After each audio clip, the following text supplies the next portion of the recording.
On the afternoon of June 29th, 2018, a 44-year-old woman named Dawn Sturgis sat on a blanket in a park in Salisbury, England, drinking some wine with a few friends and her boyfriend Charlie Rowley. It was Dawn's favorite way to spend a Friday, especially since it involved Charlie. So they'd been dating for 16 months, and she was completely in love with him, primarily because Charlie was truly like the lone bright spot in Dawn's otherwise really difficult life.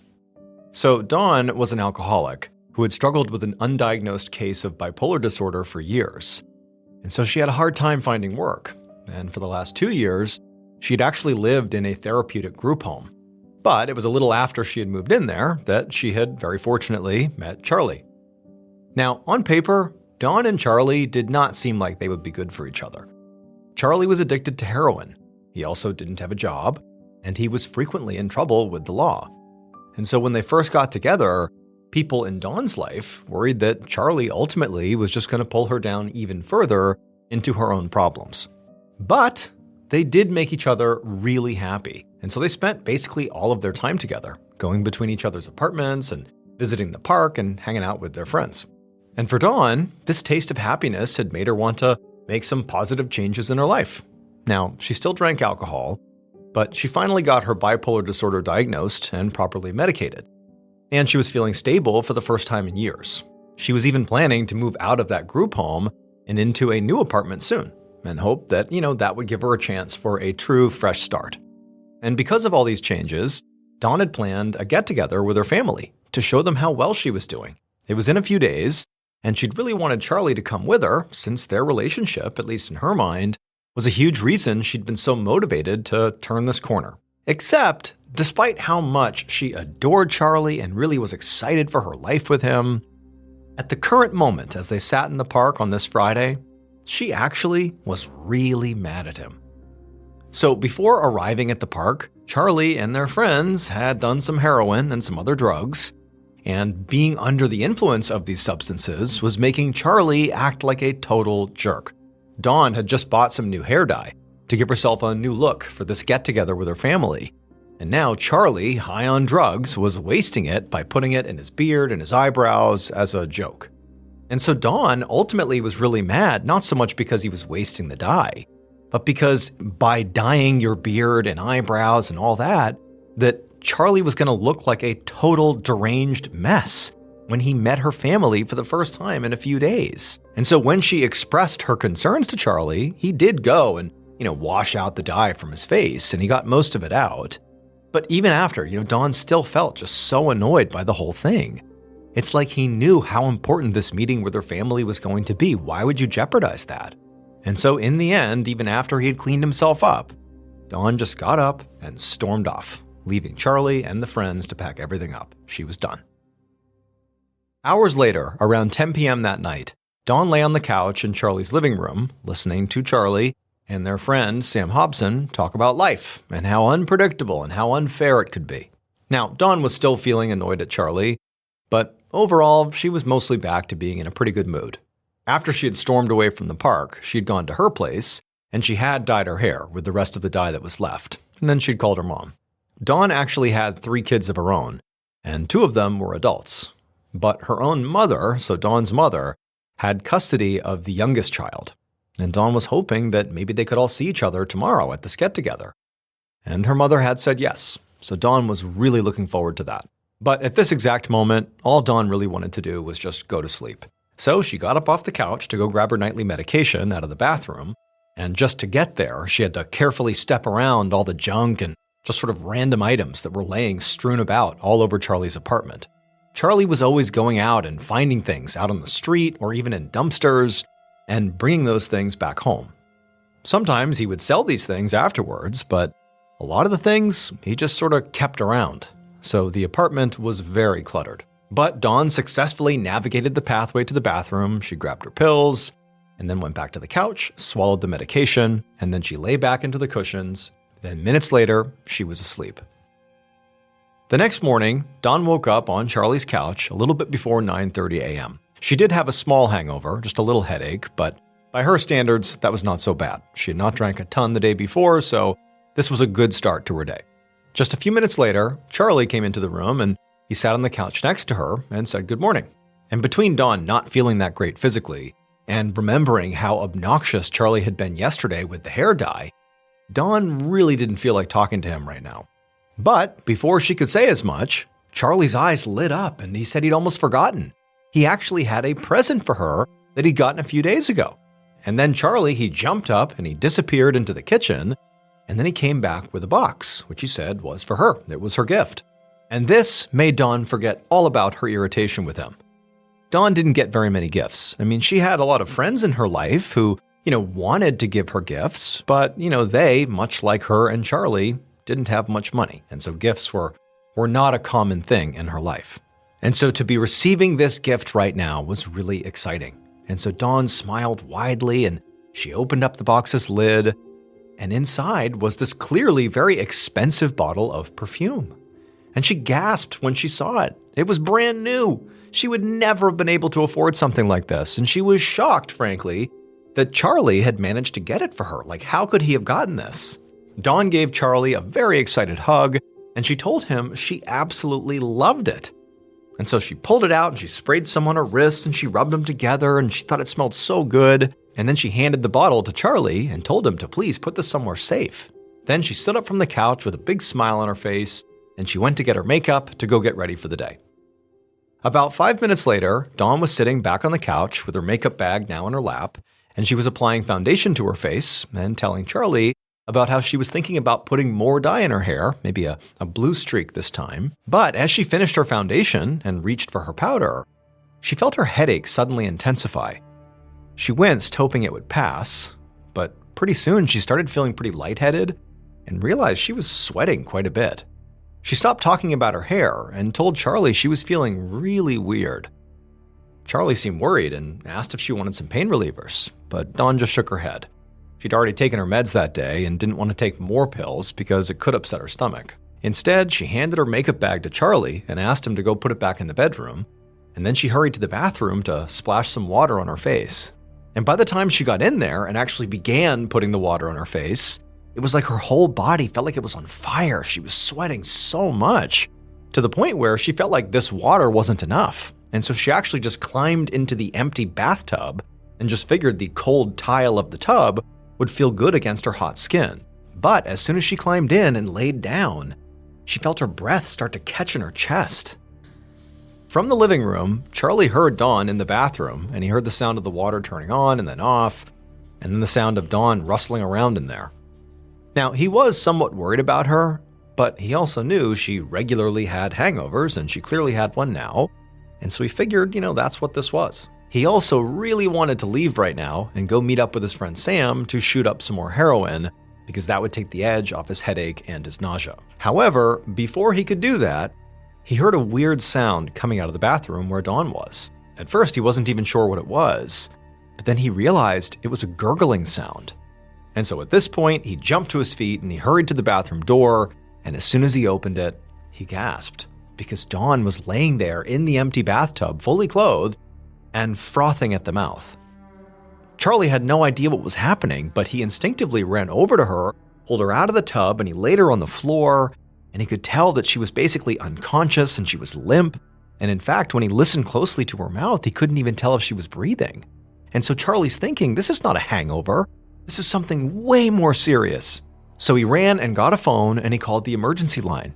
And when the dispatcher picked up, Charlie frantically explained what was going on, that Dawn, his girlfriend, had just collapsed in the bathtub out of nowhere. The operator got his address and said they would send a paramedic, but they also told Charlie he would have to do CPR on Dawn while he waited, and so they explained to him how to do that over the phone. Charlie was horrified, but he tried to take a deep breath and do what they said so he could help Dawn, so he kept the phone by his side while he straddled Dawn and gave her chest compressions. It would take an agonizing 19 minutes before a single paramedic finally arrived. And by that time, Dawn had begun to turn blue. Charlie paced around anxiously inside of his apartment while the paramedic took over chest compressions. Charlie could hear the paramedic calling for more help on his radio. And sure enough, a few minutes later, more paramedics streamed inside. And at first, this made Charlie feel hopeful, like more medical support meant that Dawn was going to be okay here. But then, from his spot out in the living room, he heard one of the paramedics say something about drugs, like this could be an overdose or something. Charlie heard that and he called out that Dawn didn't do drugs, but the paramedics did not seem to hear him. And a second later, their voices got more urgent. They were using a lot of medical terminology that Charlie didn't understand, but he did catch one thing. Dawn's heart had apparently stopped.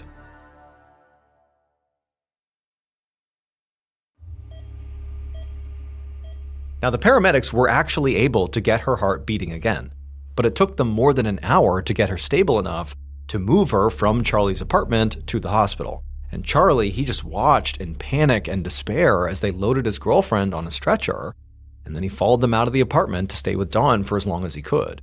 And then before they put her into the ambulance, he leaned in and he told her he would meet her at the hospital. As the ambulance doors closed and the sirens came on, Charlie's friend, Sam, appeared, looking very shocked by the commotion.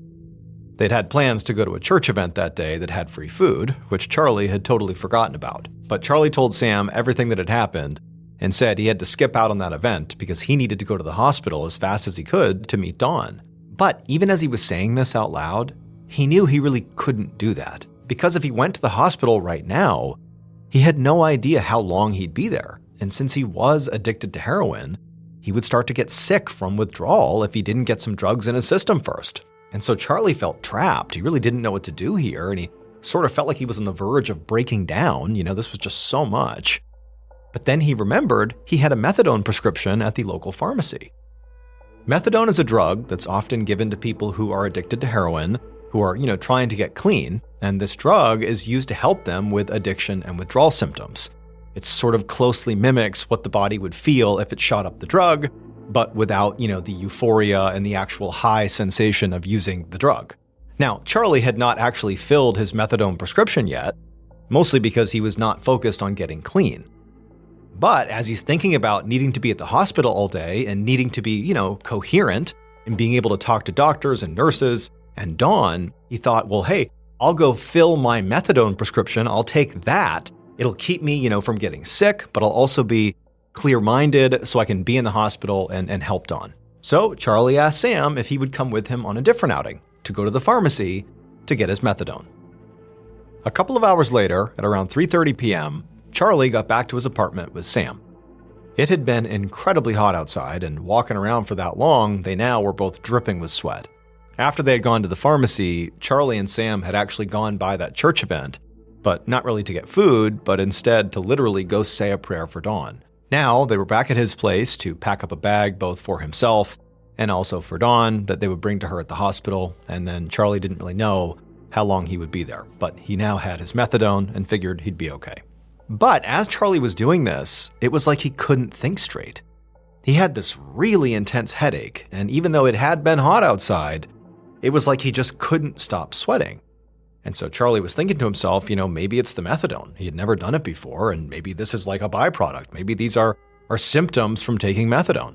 So he decided he would just take a shower, thinking that would kind of, clear out these symptoms and he'd be back to normal. But after the shower, he felt even worse. And when he looked in the mirror, he saw his pupils were now constricted to little pinpricks. But he still tried to press on here, and he went into his room to get dressed and to finish packing Dawn's bag. But as just a couple of minutes went by, he noticed his heart began to race.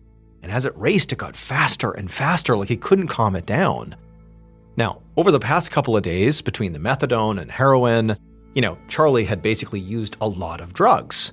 But he did drugs all the time, and he'd never felt this combination of symptoms before. And so Charlie, he leaves the bedroom and he goes into the living room and he just sits down on the couch feeling completely awful. And he has this thought come to him. He's thinking, okay, I don't think it's the drugs because I always do drugs and this is not it. I've never felt this way. And he looks over at Sam, his friend, and he has this weird thought that it's like, what if Sam poisoned me? What if that's what's going on here? What if I've been poisoned? And without really thinking through how or when this could have happened or why, Charlie began berating Sam, saying, "You poisoned me! Why did you do this to me?" And Sam was so caught off guard that he was like, "What are you talking about?" And he began backing away. And Charlie, he just jumped up off the couch and began to pursue Sam like he was going to attack him. But after only taking a couple of steps away from the couch, Charlie's mouth filled up with so much saliva that he stopped being able to speak clearly. All he could do was kind of gurgle and spit out this froth, and then his legs got so weak and wobbly that he had to lean against the wall just to keep from falling down. And then he felt his whole body begin to seize up, and then the last thing Charlie was aware of was his friend Sam grabbing a phone and calling for an ambulance. About an hour later, inside of the emergency room of the Salisbury District Hospital, the on-call doctor stood in Charlie Rowley's treatment room while a nurse at his bedside took his blood. The doctor had just finished examining Charlie, who was now unconscious. He'd clearly had a seizure, and now he had a fever. He had constricted pupils, and he had labored breathing. So clearly, to the doctor, Charlie's condition was very serious. But the doctor was sure he knew exactly what had caused it. Charlie had overdosed on drugs. And the doctor really felt strongly about this because Charlie's girlfriend, Dawn, had been treated that morning for the exact same thing. She'd been brought in after her heart stopped, and she'd had a lot of the same symptoms as Charlie. Now, they had stabilized her, but she'd been admitted to the intensive care unit and was still listed in critical condition. And so the doctor felt really confident in his diagnosis of both Dawn and Charlie because the symptoms fit. And the officer in charge of both cases had confirmed that Charlie, at least, was a known drug user, and the apartment where they'd both been found had been full of needles and other drug paraphernalia. Over the next 24 hours, neither Dawn nor Charlie got any better. In fact, they both got much worse. Their nervous systems began to completely break down, meaning that essential body functions like breathing were beginning to fail. Dawn was literally in a coma and being kept alive by a life support machine, and Charlie was also still unconscious, and his breathing had declined to the point where they had to put him on a ventilator. He'd also been moved to the intensive care unit, same as Dawn. And so at this point, Charlie and Dawn no longer looked like they had simply overdosed on drugs. It seemed like maybe they actually took a bad drug, like there was poison in the drugs they took perhaps, or something completely different. But none of the medical staff could figure out what was actually wrong. It was totally anomalous. By the afternoon of July 3rd, so 3 days after Dawn and Charlie were hospitalized, one of the doctors in the intensive care unit where they were, his name was Stephen Jukes, he had officially taken over both of their cases. Dr. Jukes had seen the results from the initial toxicology screenings, and they showed that while Charlie did have a significant amount of heroin and other drugs in his system, Dawn did not. All her results showed was that she'd taken some prescription psychiatric medication, and so Dr. Jukes had sent more of their blood to another lab to test for a wider range of drugs, so he was waiting on those results. But admittedly, he was losing faith that the results he was going to get would give him his answer. Now, by this point, Dr. Jukes had ruled out some things that could have caused their symptoms. Like at one point, they believed that, maybe the two had been exposed to a gas leak in Charlie's apartment because some of the symptoms you get with the gas leak are similar to what they had. But the main reason this theory didn't really work out is, Dawn and Charlie had been in the apartment together that morning that Dawn was brought into the hospital, but only Dawn was affected. Charlie wasn't. And so presumably they were both being exposed at the same time to, if there was a gas leak. But then Charlie, he leaves the house for several hours, so he's out completely unexposed to whatever was in there. He comes back into the apartment, and then he feels sick. It didn't really add up. If he got sick from a gas leak in the apartment, it should have happened at the same time as Dawn. Also, the first responders, when they were in there working on Dawn, they didn't report smelling anything odd. Now, of course, some leaks like carbon monoxide, you wouldn't be able to smell that, but a typical gas leak, you would be able to smell. It smells like rotten eggs. Plus, you also have the fact that when Charlie got sick, Sam, his friend, was in the apartment as well, and he did not get sick. So, all told, the gas leak theory seemed to not be it. Dr. Jukes had also briefly wondered if maybe what had happened to Dawn and Charlie was connected to this strange toxin exposure case that had come through the hospital a couple of months earlier. However, the victims in that case were from out of the country, and Dawn and Charlie had not been out of England, so Dr. Jukes had ruled that out as well. But Dr. Jukes did have one theory he still thought was a good one. Maybe this was pesticide poisoning. It matched with their symptoms, and Dr. Jukes knew that sometimes street drugs can be contaminated with pesticides. So if Dawn and Charlie had both taken something that Dr. Jukes hadn't tested for yet, then they could have maybe been exposed that way. He had told the police about this theory, and so they'd issued a press release encouraging drug users to be extra cautious in case, there was this pesticide out there. But Dr. Jukes also knew that drugs were not the only way people could be exposed to pesticides. Simply eating, drinking, or breathing in contaminated food or water or air could be fatal. And this was extremely troubling to Dr. Jukes and everybody else involved with the case. Because if Dawn and Charlie had been exposed to potentially deadly chemicals just by doing normal things in their home or neighborhood, that meant that basically everybody else in their neighborhood was also in danger of getting sick too. Now, until Dawn or Charlie woke up again, they were not going to be able to figure out, where they had been or what they had touched or ingested before they got sick. So Dr. Jukes felt like he needed to get that information from somewhere else, and fast.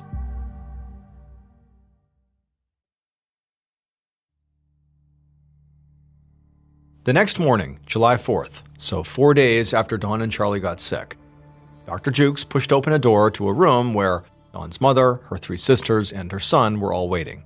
He'd heard they were all here visiting Dawn, and so he had had one of the nurses send them to one of these hospital family rooms so he could speak to them. He was hoping that they might be able to shed some light on where Dawn had been and what she might have eaten or drank before she got sick. Now, Dawn's family was staring at him with anxious expressions on their faces. He barely got out his introduction before they started lobbing questions at him about what was going on and why the news was describing Dawn as some kind of drug addict. Dr. Jukes just held up his hand to slow them down, and once they were quiet, he explained that at first they had believed this was an overdose because she had all the symptoms for it. But now, based on how the symptoms had progressed, he knew overdose was very likely not the case here. Then he told them his theory about the pesticides and said he really needed their help with it. He asked them to tell him everything they could about Dawn, her habits, her health history, and the people she typically saw. Dawn's mother said she had spoken to Dawn on the phone the night before all this started, and she said Dawn seemed fine. She had even asked to see her young daughter the next day at the big family get-together they were planning. Aside from that, though, the family said that, Dawn struggled with alcoholism and her mental health, and she didn't always tell them everything. And so they just didn't know much about Dawn's daily life with Charlie or her friends in Salisbury, although they were pretty sure that she rarely ever went outside of the city.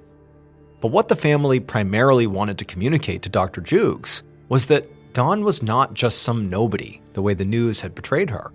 She was a loving mother and sister and daughter and friend, and she was really trying to do better, and she was doing better. She didn't want much. She just wanted a place of her own and a little more stability in her life, and that's the path she was on, and so they begged him not to give up on her. Dr. Jukes promised he would not, but as he left the room, he couldn't help but feel disappointed. He was glad to know more about Dawn as a person. She seemed wonderful, but he had been hoping for some kind of breakthrough about what exactly had happened to her, and he hadn't gotten that. None of them had been able to give him any answer that could maybe even begin to explain what was going on.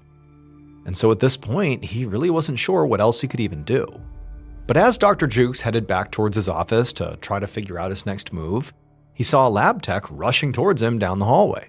The tech was holding a piece of paper, and when he reached Dr. Jukes, he shoved the paper into his hands. The tech was out of breath, but told Dr. Jukes he had to read this right now. So Dr. Jukes, he looked at the paper, and he saw that it was the lab results for Dawn and Charlie. And when he scanned its contents, he could not believe what he was reading. The new blood test that he had ordered did not confirm the presence of pesticides or of any other street drugs. But they did show something else, something so unexpected and so dangerous that Dr. Jukes now knew for certain that Dawn and Charlie were not the only ones at risk here. Everyone was, like literally everyone in Charlie's apartment building, everyone in Dawn and Charlie's neighborhood, all the paramedics, all the doctors, all the nurses that had treated them, and all the patients in the hospital. Literally everybody. In fact, it was even possible that everyone in the whole city was now in danger, and it might already be too late. And so Dr. Jukes sprinted down the hall towards his office, he picked up the phone, and he called the police. A few hours later, the deputy head of investigations for one of England's counter-terrorism units, Philip Murphy, stood on the street outside of Charlie's apartment building. His team had completely cordoned off the whole building and evacuated everybody who was inside. Dozens of officers and crime scene technicians were going in and out of the space wearing these big protective suits, and they were swabbing surfaces and collecting evidence. Because of those tests that Dr. Jukes had run, Murphy knew exactly what substance had sickened Dawn and Charlie, but he had no idea how they could have come in contact with it. And answering that question was now a matter of international security. Now, not only was Murphy's counterterrorism unit involved, but so were multiple other agencies, including the UK's Secret Service, which is known as MI5. MI5 would deal with the other countries outside of Europe that were now getting involved in this. In addition to Charlie's apartment, the counterterrorism unit had been deployed to the hospital and were making anyone who visited Dawn and Charlie now wear protective gear. They had contacted all the paramedics and all the officers who'd interacted with Dawn and Charlie and made them bag up their uniforms and equipment as biohazards. Some police officers were now sifting through literally thousands of hours of CCTV footage from all around the city from the past few weeks, looking for any signs of Dawn or Charlie. And others were contacting Dawn and Charlie's friends to try to get a sense of their recent movements. At least one friend had already taken officers on a tour of a park they'd all gone to the day before Dawn and Charlie got sick. Murphy actually had a team headed there right now to close it off and start taking more samples. He also had another team at Dawn's place doing the same thing. And so, as Murphy stood there watching the officers in suits go in and out of Charlie's apartment, he knew that really, as big as this was actually just the beginning. He was going to have to be patient, because even though the situation was clearly urgent, he also knew it could take a long time to figure out exactly what happened and why. And so at this point, all Murphy, or anybody else for that matter, could do here was just hope that, the authorities found some answers before more people got hurt. But just 4 days later, on July 8th, Dawn was taken off life support and died in the hospital. And of course, that was incredibly tragic, but specifically for Murphy, he was hoping to get a chance to speak to her. She was, a potential treasure trove of information about how this whole thing happened. And now, of course, he would never get that chance. On July 11th, so 11 days after Dawn and Charlie first got sick, with Dawn now deceased and Charlie alive but still unable to talk, the agencies working on the case had managed to eliminate almost every location that Dawn and Charlie had visited as the source of this toxic substance, except for one, and that was Charlie's apartment. And so Murphy sent the forensics team back to the apartment to search it all over again. That afternoon, a lead officer with the forensics team stood in the middle of Charlie's small apartment alongside some of his colleagues. This lead officer and his team were all dressed in these very heavy-duty protective suits, so they moved slowly around the cramped space as they took samples of surfaces and bagged potential evidence. All the stuff, all the clutter in the apartment made it really hard to get around. There were clothes on the floor and open bags of fabric and dirty dishes stacked in the sink and on the counters and overflowing trash cans. And in the bedroom, there was a bunch of makeup and some hair dye boxes scattered on the floor, along with needles and other drug paraphernalia. There was not a ton of furniture in the apartment, but it was all over the place because paramedics had pushed it around during their response. And other areas of the place were littered with medical debris, like rubber gloves and plastic wrappers. And there was also just some trash and just kind of like random objects, water bottles, plastic toys, piled up on the windowsills. It was almost like there was literally too much in the apartment to even effectively test it all. But as the lead officer walked around doing his best to, identify things to be tested, something on a counter caught his eye. It was an object that looked very different from anything else in the apartment. Now, to understand what happened to Dawn and Charlie, you have to go back in time to 3.5 months before they got sick, when an unrelated older man and a younger woman were found unresponsive on a park bench in Salisbury and brought to the Salisbury District Hospital, the same one that Dawn and Charlie would go to. Now, this older man and the young woman, when they came into the hospital, they were experiencing seizures and they couldn't stop vomiting. But after being treated at the hospital, they actually both fully recovered. And at first, the doctors there, including Dr. Jukes, thought this man and woman were just regular civilians who had gotten sick, maybe from an overdose. But soon, it became clear that both of those things were not true. Number one, they were not just regular civilians. The older man was a Russian spy who had defected to England, and the young woman was his daughter. And they had definitely not overdosed. They had been poisoned. an investigation discovered that the substance that had been used to poison them was this very rare and deadly chemical weapon created by Russia called Novichok, a kind of nerve agent. And so 3.5 months later, after Dawn and Charlie were hospitalized and getting worse and worse, and then that lab tech rushed down the hallway to show Dr. Jukes their new lab results, it was Novichok, the deadly chemical that Dr. Jukes saw printed on the paper. That was in their system. Investigators in the spy poisoning case had never been able to figure out exactly how the poison had been administered to the spy and his daughter. But the item that Murphy's forensics team had found on the counter in Charlie's apartment, the one that kind of stood out and didn't really appear like it belonged in this space, was the item that ultimately solved that mystery. It would turn out Charlie actually found the source of the poison, unintentionally. It was that brand new bottle of perfume that he had given to Dawn on the morning they both got sick. Because Charlie hadn't actually bought this gift at a store, he couldn't have afforded it. Instead, he had found it in a dumpster during one of his many dumpster diving excursions. And that dumpster just so happened to be the exact same dumpster where a Russian agent had discarded the poison perfume after the attempted assassination. So when Dawn accepted Charlie's gift and sprayed it on her wrists in excitement, she had accidentally exposed herself and Charlie to the deadly nerve agent. Charlie would eventually recover from his exposure to Novichok. As for the 3 Russian agents that authorities suspect were involved in this thing, they went back to Russia and have never been prosecuted, and Russia has denied involvement in the poisoning.